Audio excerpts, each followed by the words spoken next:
Hello everyone, it's cooking time!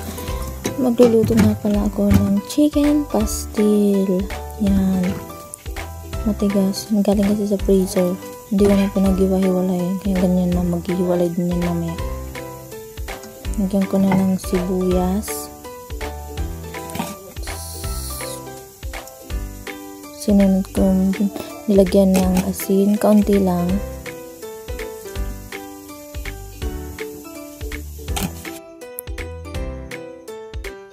Nilagyan ko na din ng pamenta at saka daon ng laurel.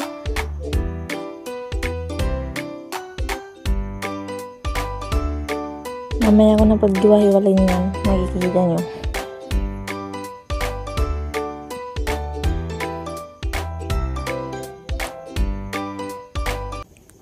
Nilagay ko na sa kalan. Yan, kumukulo na. Diba?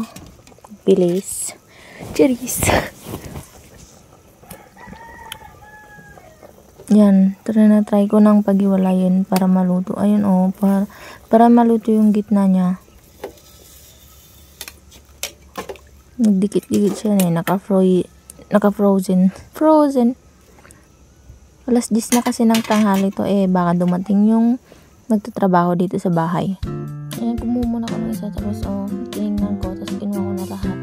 Habang hinihintay kong lumamig, naghiwa muna ako ng sibuyas at bawang. Pagkatapos, binalikan ko na yung hinihimay ko. Yan talaga yung pinakamatagal na proseso ng paggagawa ng pastil, ang paghihimay. Yan, napakatagal yan. Kaya, fast forward ko na.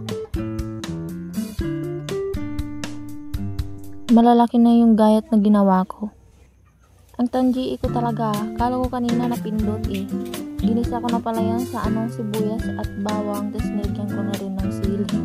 Nilagyan ko na yan din ng soy.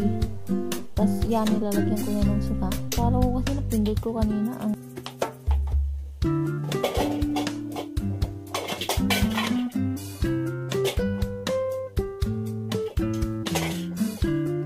Kala ko talagang pindot ko kanina. Sayang yun hinalo-halo ko na para mag-combine yung mga pampalasang nilagay ko. Yes, you're right.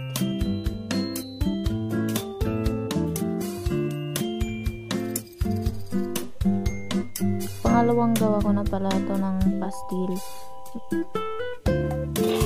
Double purpose kasi yan. Stock namin sa ref. Wala kaming ulam. Yan kinukuha na. Yan nilalagyan ko na rin pala ng asin pang balanse ng lasa para mas tumagal siya sa ref.